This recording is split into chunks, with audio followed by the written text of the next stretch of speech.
তুমি আবার রান্না করে কি করছো? ব্যাস হয়ে গেল।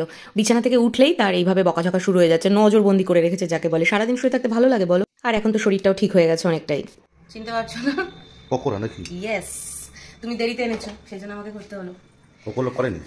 ও করবে কি, ম্যারিনেট করে একটু টাইম লাগে না রাখতে, নাহলে তো ছিপড়ে ছিপড়ে লাগবে খেতে, সেই জন্য। আচ্ছা আসো মেনুটা দেখিয়ে দিই, তারপর ওটা বলছি। এই যে এখানে রয়েছে গরম গরম ভাত। আজকে আর সেদ্ধ ফেদ্ধ কিছু দেওয়া হয়নি, কারণ আজকে আমি একটু সবজিটাকে দূরে রাখতে চাইছি, ভালো লাগছে না আজকে একদম সবজি খেতে। এই যে তোমার রুটি, ও দাঁড়াও একটু হাতে ধুই। আর তার সাথে হচ্ছে আমি ওকে আবার ধনেপাতা চাটনি করতে বলেছিলাম। আচ্ছা কালকের এই যে লাউ চিংড়ি রয়েছে একটু, তার সাথে সাথে এখানে আছে হচ্ছে ডাল, ধনেপাতা আর টমেটো দিয়ে পাতলা করে মুসুরির ডাল। আর তার সাথে গন্ধরাজ লেবু, যেটা ফ্রিজে আছে, বের করতে হবে। আর এখানে আছে আমার ফেভারিট, ও কি যেন, ওল না সরি, গাটি কচু চিংড়ি মাছ দিয়ে ডালনা, এই আছে। আর ডালের সাথে খাওয়ার জন্য যেটা আছে সেটা হচ্ছে চিকেন পকোড়া। এবার তোমরা অনেকেই আমাকে বলেছো দিদি চিকেন পকোড়া কিভাবে করো একটু বলো বলো। তো এই দেখো আমি এখানে এটা ম্যারিনেট করা আছে দেখে বুঝতে পারছো। এর মধ্যে কি কি আছে বলে দিই। এর মধ্যে আছে হচ্ছে আদা, রসুন, লঙ্কা আর ধনেপাতা ক্রাশ করেছি আমি মিক্সিতে, বাটিনি কিন্তু, জল ছাড়া ক্রাশ করা। তার সাথে বিট নুন, গোলমরিচের গুঁড়ো, একটু ধনে জিরের যে ভাজা গুঁড়োটা হয় সেই গুঁড়ো। আর তার সঙ্গে আছে হচ্ছে সামান্য 1 চিমটে একটু সোয়া সস আর লেবুর রস, আর আছে হচ্ছে একটু ফ্রেশ ক্রিম। ধরো এখানে কতটা আছে চিকেন ভাই? 500 চিকেনে ওই 1 থেকে 1.5 চামচের, মানে 1 চামচই ধরো, 1.5 চামচও নয়, ফ্রেশ ক্রিম দিয়েছে। ওতে না ভীষণ সফট হয়। তো এটা আমি নিশাকে দিয়ে ধুইয়ে ম্যারিনেট করে রেখেছিলাম। এবার 1.5-2 ঘন্টা ম্যারিনেট হয়ে গেছে, চাইলে 1 ঘন্টাতেই হয়ে যায়, তো আমি একটু রেখে দিয়েছিলাম বেশি টাইম।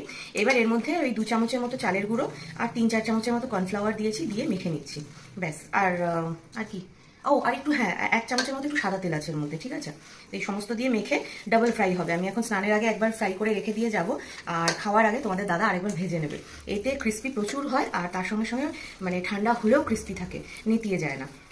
আর আমি এছাড়া আরও অনেক রকমভাবে করি, এইটা তোমাদের বলে দিলাম। আর তোমরা চাইলে দেখে নিতে পারো, আমার পেজে অলরেডি অনেক রেসিপি শেয়ার করা আছে, মানে ধরো প্রায় 4-5 রকমের চিকেন পকোড়া শেয়ার করা আছে।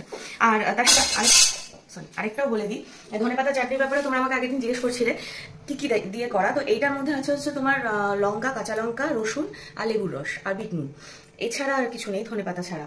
তবে অন্য মানে দই দিয়ে বলো, তেঁতুল দিয়ে বলো, এরকম আরও ডিফারেন্ট ভাবে আমি করেছি, আর ভীষণই ভালো হয়। এক এক সময় এক এক রকম করি। তো সেইগুলো সব পেজে দেওয়া আছে, তোমরা চাইলে ওখানে দেখে নিতে পারো, ঠিক আছে। তো রেসিপিও বলে দিলাম। আর নিশা তো বাকিগুলো সব বানিয়ে রেখে গেছে। আমাদের অন্য সময় ফ্রিজে চিকেন থাকে, বের করে ও ম্যারিনেট করে করা হয়ে যায়। আজকে যেহেতু ছিল না, দাদা এনেছে, ধুয়ে ম্যারিনেট করতেও তো টাইম লাগে, সেই জন্য আমি বললাম তুই করে রেখে যা, আমি বড়াটা ভেজে নেবো। তো এখন আমি ভেজে নিচ্ছি একবার, আর তারপরে তোমাদের দাদা আরেকবার ভেজে নেবে খাওয়ার সময়। তো তুমি কি একটু টেস্ট করবে? টেস্টিং ঠিক আছে। তো চলো তোমাকে একটু ভেজে দিই দুটো, খেয়ে দেখো কীরকম হয়েছে। আর সেই সঙ্গে সঙ্গে ভাজা হয়ে যাক, তোমাদের সাথে শেয়ার করছি কীরকম হয়েছে, দাদা বলবে। চলো আমাদের লাঞ্চের মেনু তো দেখিয়ে দিলাম, তোমাদের লাঞ্চের মেনুকে অবশ্যই কমেন্ট করে জানিও। টাটা। এই দেখো এগুলো সিঙ্গেল ফ্রাই করেছি, এই জন্য একটু হালকা ভাজা, এগুলো মানে খাওয়ার আগে আরেকবার ভাজতে হবে। আর এই যে এই দুটো তোমাদের দাদাকে এখন দেবো টেস্ট করতে, সেই জন্য এগুলোকে একটু বেশি করেই ফ্রাই করে নিচ্ছি, সিঙ্গেল ফ্রাই করে। খুব কিন্তু গরম, খেয়ে দেখো নুন ঠুন আর লাগবে কিনা, যদি লাগে তাহলে দিয়ে বাকিগুলো ভাজবো, এই জন্য অল্প কটা ভেজেছি আগে। গরম ভালো হয়েছে, ক্রিস্পি হয়েছে, হেভি।